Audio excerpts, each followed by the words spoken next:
Hello, Bookmans customers, and happy day to you all. I am here with the lovely Kathleen Glasgow, a young adult local author here in Tucson. Kathleen, hello, glad to have you here.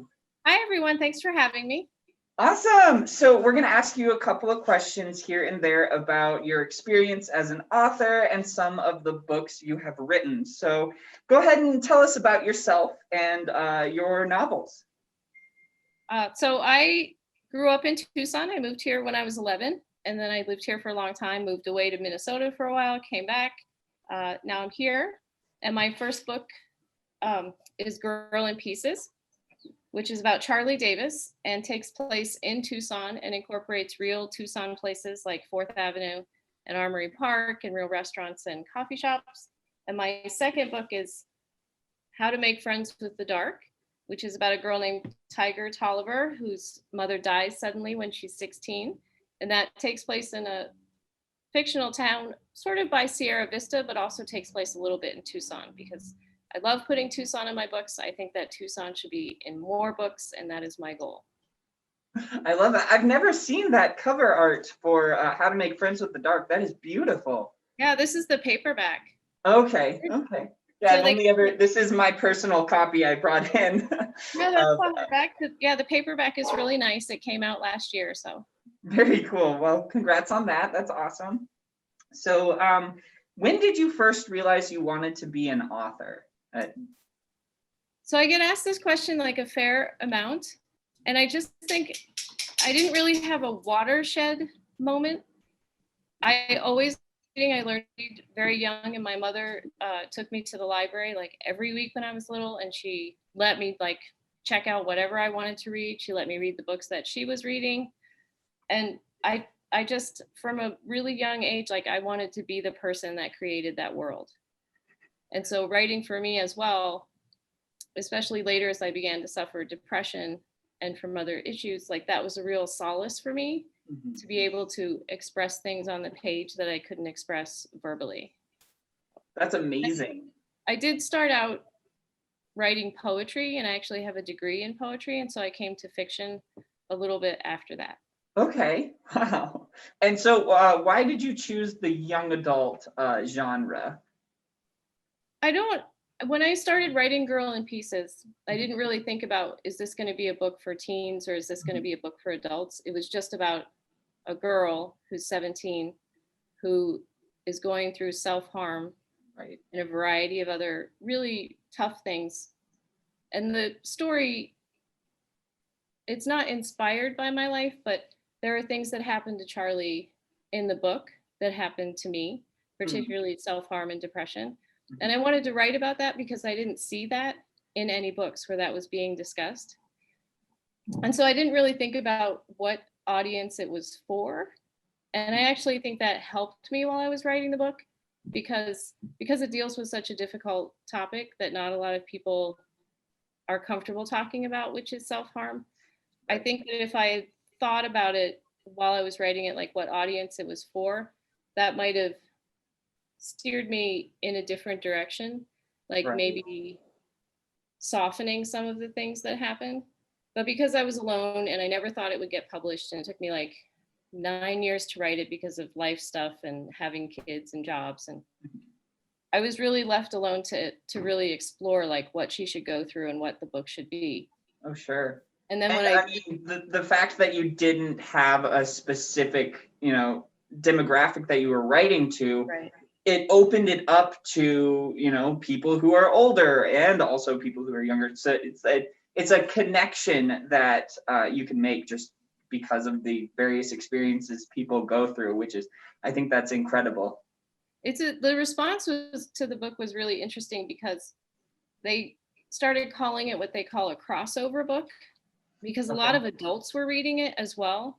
Because when you have these issues as a teen, they don't go away magically one day when you turn 18 or 25 or 30 or 40. They are there. And the adults who'd gone through these things, particularly the self-harm aspect, they had a book to understand like what had been happening with them or what was going on with them right then. And so I got a lot of feedback and messages from, women who were over 30 who were like, I wish I'd had this book when I was 15. And that was so like heartening to me to see. So. Yeah, that's outstanding. So do you remember, flashback way into your childhood, do you remember the first full story you've ever written? The full story, like story that I wrote when I was 8, and it was about a girl on a magic carpet, and she could make the magic carpet go anywhere that she wanted to. And so she went around and like visited different mythical places and met like different interesting people. And that was the first full story that I wrote. And I wrote it for a class, and I remember being very excited because my teacher really liked it. Oh. And I was like, oh, maybe I can do this. That's adorable. Do you still have a copy of that story? I don't, but I did keep all my journals from when I was a teenager. Nice. So I have all of those, and those are really interesting to go back and read. I'm sure. Yeah, that's awesome. And a little painful, so. Oh, I'm sure. Oh, yeah. All right. Let's see. So what resources, other than, your own experiences, helped you research the events and characters or situations in Girl in Pieces and How to Make Friends in the Dark with the Dark? Girl in Pieces, I didn't do any research while I was writing it. Okay. It was only when we got to the editorial part after we'd sold the book where we did a little bit of research into depression and statistics, and then actual terms for what Charlie has been diagnosed with, which happens like briefly in the book, where she has a doctor who actually gives her a name for what she has. And I didn't want to overload that book with a lot of like technical things. Right. Because I wanted each reader to sort of, especially if they were undergoing what Charlie undergoes, to feel like they could be in that moment and not say, oh, well, she was diagnosed with this and I have this, so I can't connect with her anymore. So I kept things really a little bit vague in that book. And for How to Make Friends with the Dark, because it's about grief, I used a lot of my own experiences with grief, having lost my mother and my sister, and how that felt. But I was an adult when that happened, so I had some tools to deal with it. And as I was thinking about writing this book, I thought, well, if I was 16 and this happened, what tools would I have? Right. Because the character loses the one person who could help her through such an experience, which is her mother. And so I wrote that book as kind of a manual of grief, like a how-to for teens who experience loss.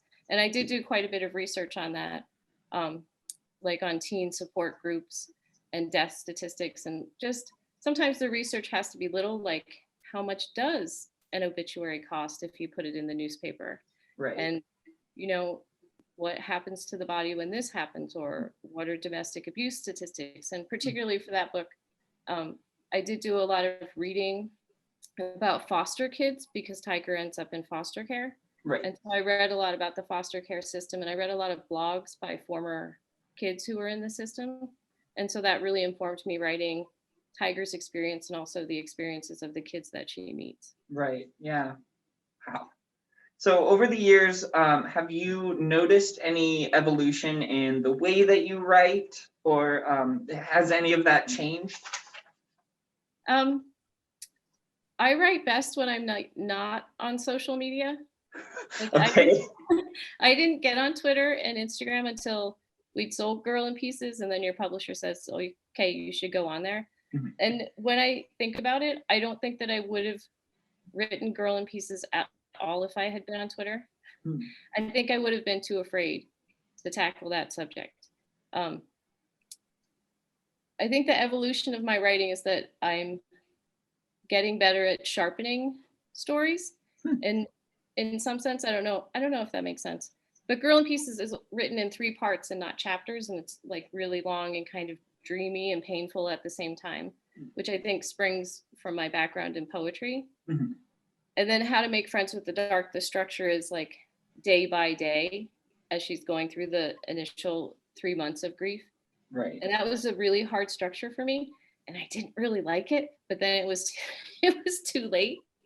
And I think that the way that I've evolved is that I'm understanding what I need to do to be comfortable writing that book Hmm. and what format I like. And I think that I like the 3-part structure and not necessarily chapter by chapter. Right. I think it works better for me. Mm-hmm. Yeah. Keep it in chunks instead of daily, Yes. kind of. Yeah, right.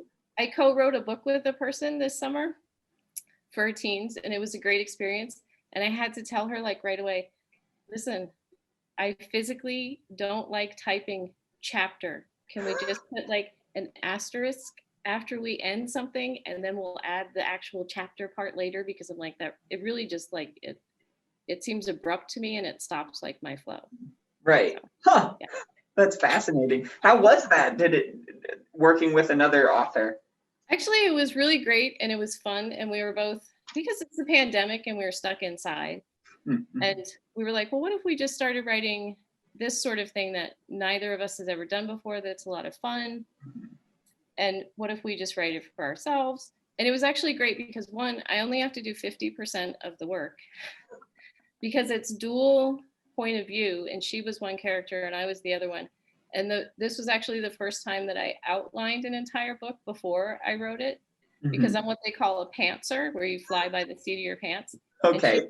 And she's what they call a plotter, where she does like, here's my outline, and here's what everything that's going to happen in each chapter. And so it was a lot of fun, and there's so much less pressure when you can text somebody every day and say, oh my God, okay, I'm stuck, you have to help me. And it was a great experience. Yeah, that's so cool. Do you have a favorite place to write? I prefer writing in public libraries, which Okay. I can't do right now because I like to get out of my house so that I don't have the distraction of like kids or laundry or the couch for naps. And it's better for me to go to the library where I'm surrounded by books, and you can take in your coffee, and then you can just sit there, and it's very peaceful. And then when you're stuck, you can look around, and you're like, oh, there's people. And that's like the best environment for me. And I wrote most of Girl in Pieces and How to Make Friends with the Darks at Himmel Park Library and the U of A Library. Wow. Do you have what's your weapon of choice? Do you use a typewriter, a pen and paper, a phone, a computer? So I'm always amazed by people who can use the Notes app and write books on their phone, and I can't do it. And again, because I started in poetry, I always start my books longhand, and I have composition books that I will fill before I even start typing. And it just mentally it works better for me to write longhand first when I'm really working things out. And one thing that was very cool is I had a boss once, Julie Schumacher, who writes books for adults. Mm-hmm. I don't know if you read it, Dear Committee Members. It's a book with a professor in a college, and it's told entirely in recommendation letters for students. And it's hysterical. It's so funny. Okay. But she uses composition books too. And a trick she taught me was just to write on the right hand page and then leave the left hand side blank for when you go through, and you can make all your revisions on the left hand side. And I thought, that's pretty cool. Fancy. I like that. Yeah. So your books are, they mention a lot of things that are really difficult for everyone to talk about. There's, self-harm, thoughts of suicide, loss of a loved one, depression, anxiety, all of these things. There's I can probably name under 5 books that I know of that have these topics in them. Mm-hmm. And honestly, based off of me reading How to Make Friends with the Dark, you did a just beautiful job of, expressing the thoughts that go through someone's head during those hard times and getting through them, and, being with your loved ones and, all of that kind of thing. And so what brought you to make the decision to write about these topics? I think that I write about them because I know them, and I'm continually interested in the evolution and struggle with depression and mental illness. I experienced these things, and I think particularly when I was a teenager and I didn't have a lot of resources and help, and I didn't know how to put a name to what I was going through, or how to even describe to anyone what was happening so that I could get help. I think that that's really why I write about these things, is that a lot of people don't have resources and they have a name or an idea of how they're feeling, especially teens, but adults as well. And I think that should be in books, because when you're trying to figure that stuff out, you're having a hard time or you're in pain and you don't know why. Like, a book is a safe space for you to find yourself and to explore that issue, and to give you the language to turn to somebody. I think this is staying with me, or I think I'm going to be this type of person. Will you accept me? Or I'm feeling this way. Can you help me? And I think that's really important. Like, reading books, you discover things like, when you were a teen, you were like, I'm reading this book, I want to go to this place. Or you were reading a book and you said, oh my God, this character is just like me. And so I'm not afraid of topics. I think that they should be in books, especially for teens, so that you can give them those tools to start to think about who they are and what's going on and who they want to be. And maybe in some cases, how to make things better for themselves, or to find solace with those characters, or even say, these kids I'm reading about in this book, I want to find those kids in real life and I want to be friends with them. Like, find your people. Right. So, I love that. Great answer. And it's, it is really hard sometimes talking to people who will say, well, you shouldn't write about self-harm in a book for kids. That's too hard. And I always want to say, there are 2 million teens in the US alone who are harming themselves, like right now, every year. And they deserve to read about it, because then maybe they will go and tell someone, or maybe they will feel at least less alone. Like, my books don't promise a happy ending, but they promise a path to something more positive and more hopeful. That's wonderful. Yeah. There's such an amazing connection between the words on a page and your own personal experiences, and connecting like even with any book that you read that you really enjoy. And it's incredible to me that you were able to capture all of these really difficult things and make them real, and give people something to hold on to and connect with, and just get a little hope that, it's a tough road, but things can, be okay. It's true. And I often tell people too, that if they're like, well, I don't know if I want my kid to read that book, I say, why don't you read it with them? Because it's a great springboard for discussion and topics that you don't know how to talk to them about, and they don't know how to talk to you. But if you read a book together, you have that topic to talk about, and that can open up like a lot of avenues for the both of you, and for empathy. Yeah. And like, never forget how you felt as a kid. Like, when I read young adult novels now, I read them as I was. I don't read them as like a parent and like what's going on. I don't have those judgments. I read them as the reader that I used to be, and the age that I used to be. Because, if I'm an adult and I'm reading young adult books, of course I'm worried about the characters. And of course I'm like, oh my gosh, should kids be reading? Oh my gosh. Right. And I'm like, you have to read it as you used to be. That's my main advice to parents. So tell us a little bit about the impact that you have seen have on your readers. Like, my impact or the book's impact? The book's impact, yeah. The impact of Girl in Pieces was really a little bit overwhelming, but very heartening. I get so many like handwritten letters to my PO box, and then emails and messages. That book has been published in 24 countries, and the response is amazing. Like, readers needed that book, and they needed to talk about that. They needed to talk about what they were feeling. And I think that impact has really made me stronger as a person and a writer to believe in writing about these topics. How to Make Friends with the Dark is being used now as a grief book in classrooms, because there are some young adult books about grief, but not one that sort of goes into this detail. Right.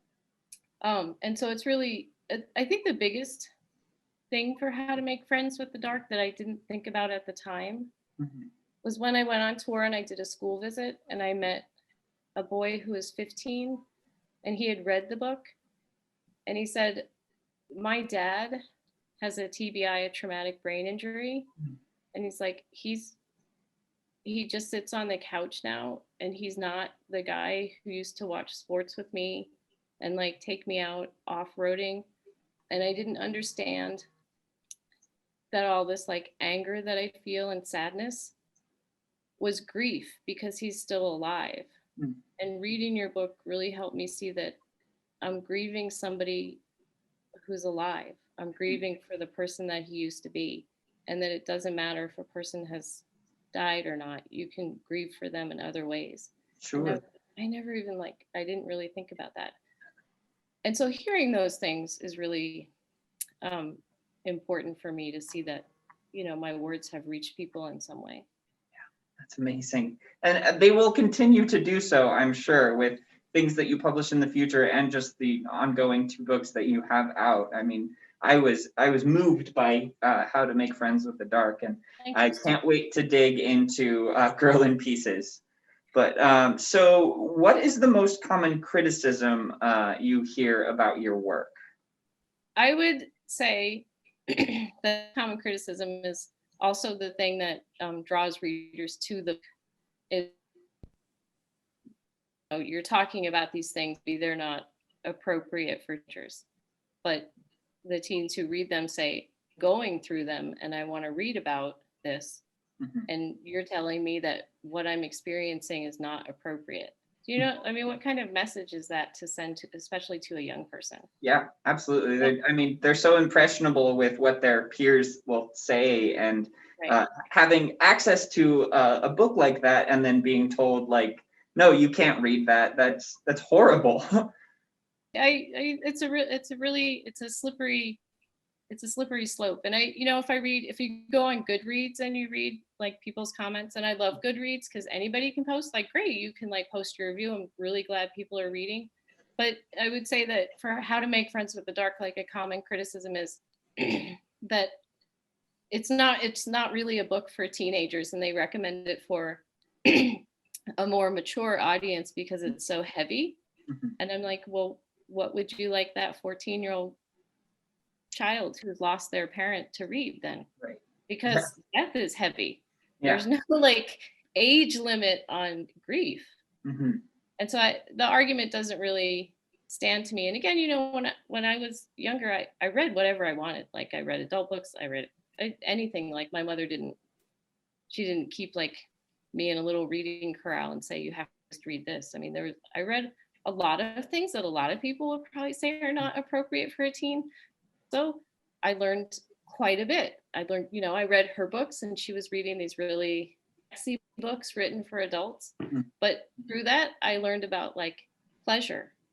And I think that those things are really important, that you let younger readers find what they want to read, because they're super good at self-censoring. And if they don't book, they will put it away. Right. Oh, yeah. Have you, outside of, seeing reviews and whatnot, have you experienced any sort of censorship with the books that you've written? I haven't experienced any censorship that blatant censorship that I know of. I know that some libraries won't display the book, face out, but it's on the shelf. And especially for Girl in Pieces, it's not a book that they'll assign for the class, but it's on a classroom shelf. Right. And I know this because I get a lot of emails from teens like, oh, I read your book because it was on when we had to pick a book and I want to talk to you. And part of that for Girl in Pieces might have to do with the cover, which is, it's in smudges because the protagonist is an artist and she works in charcoal, but there are the red lines, which are reminiscent of self-harm. And when I did first see the cover, I was like, well, but then my editor said, the people who need this book are going to know exactly what that cover means. Right. And they are going to buy this book. I said, okay. And it's okay with me. I mean, people have found this book. They will find the book. Right. I also did get a couple of emails from readers who were in their 70s who thought because of the title and the red marks, Girl in Pieces, that it was going to be like a murder mystery. And they were very disappointed.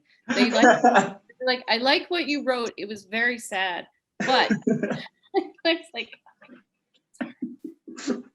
there's not enough murder in that story for me. You know? It was a really sad girl and I loved her, but I thought more people were going to die. No, I'm sorry. Sorry. So what is the hardest part about writing stories for you personally that just they demand that brutal honesty? I think because the books are marketed first towards a teen audience, I think that hardest part for me is remembering that teens don't have tools and they can't figure everything out. Like that's what the book is for. And making sure that I'm staying within the parameters of the emotionality of teens, that, you know, they're not all together. I mean, half the adults I know, including myself, are not put together. I mean, life is a mess. You just kind of try to figure it out. So I think that for me, it's mostly trying to stay within the confines of the character and the story itself. Like when I'm writing it, I'm not like weeping the entire time I'm writing it. But there are things in each of my books that spring from a real life experience that I've had, and I have to translate that into a younger person's mindset. So I have to be very careful of that. Right, absolutely. Yeah. So on a lighter note, what are you reading right now? It's not a very light book, but it's called Accidental by Alex Richards, and it's coming out in the spring. And it's about a girl who discovers that her father has been having an affair. And what was that? Sometimes people ask me this and I consistently blank. But a book that I recently read that came out in December, which is called Admission by Julia Boxbaum. And she's written several books for teens and adults. And everyone thinks that the only things I read all the time are like sad books. But I really love funny, laugh out loud books. Okay. And this book, it's really good. And it is like a page turner 100%. It's also very funny. And it mirrors the whole college admission scandal where the main character's mother has done the whole thing that like the Full House woman did with her kid and like took the pictures and got her into college and like paid all this money and is a Hollywood star and then gets arrested for it. And it's a really well written and well structured book. But it's also very, very funny about that culture of like paying your kids' way. And I highly recommend that book. Do you have any books that you often find yourself rereading? So the first book I ever really loved, like over and over, and still reread every couple of years, is Catcher in the Rye. And partly, right? I mean, the voice just brings you along. Like as you get older, you can certainly see things. Like I said, when you read things as an adult, as opposed to when you're a teenager, you can see things where you're like, okay, well, that's a little sketchy. But I think that the experiences of Holden Caulfield are very authentic to the way a teen feels about the world. Like people are liars. And that was the first book that I read where the character was depressed and suicidal. And I was like, wait, I feel this way. And I'm like, I can't stop reading this book. And so I think that that's probably the book that I reread the most. I'm also a big true crime fan, so I read a lot of books about actual murder in media. So very cool. I watch a lot of Forensic Files. Okay. So what is the best advice you've received that is still with you today? So it's something that someone told me that actually made it, I used it, a character says it in Girl in Pieces, and it was stop beating yourself up, because the world is going to do enough of that to you. You don't need to add to it. So whatever you think is going on with yourself, try to fix it, smooth it out, accept the things that are just you and make a life from them. But stop hurting yourself, because there's enough of that outside when you leave your house. You're just doubling up on yourself, and you are worth so much more than that. That's beautiful. Yeah. I love that. Do you have any advice for expressing yourself when it feels like no one's listening? Write, do something, be creative. Like, get a journal, write whatever you want. Your journal is your space to say whatever you want, however you want to say it. No one ever has to see it. Don't critique yourself. Write what you need to. If you want to make other types of art, like buy some paints, go outside, paint rocks, paint your wall, do whatever you can. You know, walk your dog, go take a yoga class. Find the people that you need to be with who understand who you are and don't have any judgment towards you, but can listen to whatever you have to say. But I would say one of the number one things that I've seen, especially talking to kids in schools, is that there is not enough art and music for everybody. And the art and music that is offered is graded. And it should not be graded, because it's for enjoyment and personal and intellectual growth. And I visited a class once where the teacher said, "How is everybody feeling?" And it was third period. And the kids on one side of the room, they were all having a great day, and all the kids on the other side weren't. And I was like, wait, how can that be? And the kids on the right side had chorus, and you didn't have to audition for chorus. You could just be in it, anybody who wanted to. They started the day listening to music and singing. And that like carried them through the day. And the other kids, they didn't have it till last period, and they didn't have anything. They were still struggling, and they had to look forward to that, and it was going to be rushed because it was last period. And I was like, start your school day or any day, even your own day, with some music. Right? Listen to music, because doesn't it always make you feel better? Absolutely. Even if it's like the saddest song in the world, you're still like, oh, somebody gets it. This is going to get me through the next 2 hours. So don't forget that those little parts of your life that anybody can do can really help you emotionally. Like, that's creativity too. You don't have to make music, just listen to it. Absolutely. Do you have any hobbies outside of writing and reading that you cling to? Do I have any hobbies? I don't know if going to the movies is a hobby. Yeah, sure. Why not? Like reading about the movies. I was doing hot yoga for a while, but then everything shut down. I mean, that's a good question. Those are basically my hobbies. It's reading and writing. I should really broaden my horizons a little bit. No way. You do it well. So, okay. Right. Where were we? All right. So, do you have any projects that you are working on right now? So it's September of 2021. I have a new book coming out. Congrats. I know, I'm so excited. It's called You'd Be Home Now. And it's loosely based on the play Our Town, if you remember that.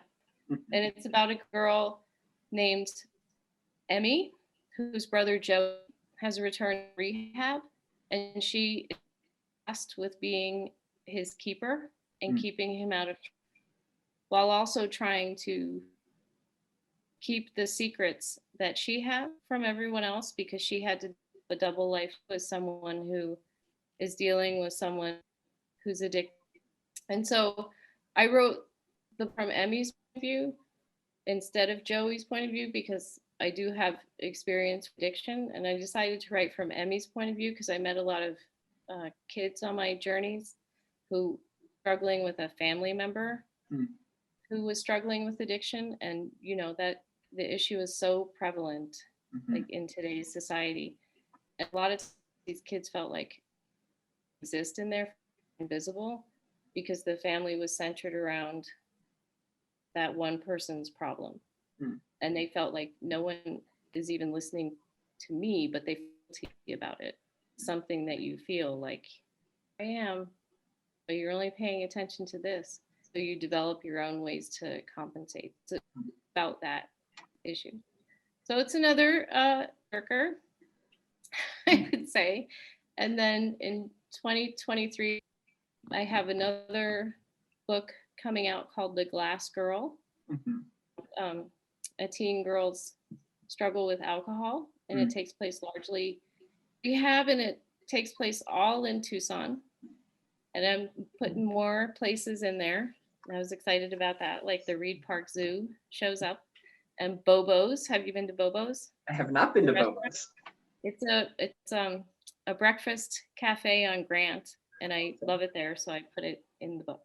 So. That's awesome. And then I have another book that's going to come out, I think, in 2022, but I can't talk about that one yet because they haven't technically announced it. Gotcha. That book is the one I'm working on this summer that is a complete departure for me, and that I'm writing with someone, and it's a mystery novel. Very exciting. Well, that's awesome. You have so much in the works these days. That's great. You know, I have nowhere to go because I don't have a day job at the moment because everything's shut down. Right. Oh all I can do is just keep writing these books, right? Yeah. I mean, what better way to pass your time? I know. Yeah. And you also have, dogs and cats to. I have cats and I have 2 kids too. So. Yeah, there you go. Yeah. So where can our viewers follow your artistic journey? So they can follow me on Twitter at Kath Glasgow, and they can go to Instagram. I'm at Miss Kathleen Glasgow. And then my website is KathleenGlasgowBooks.com.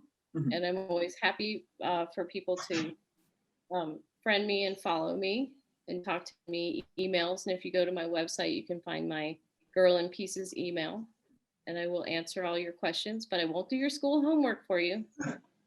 So don't ask.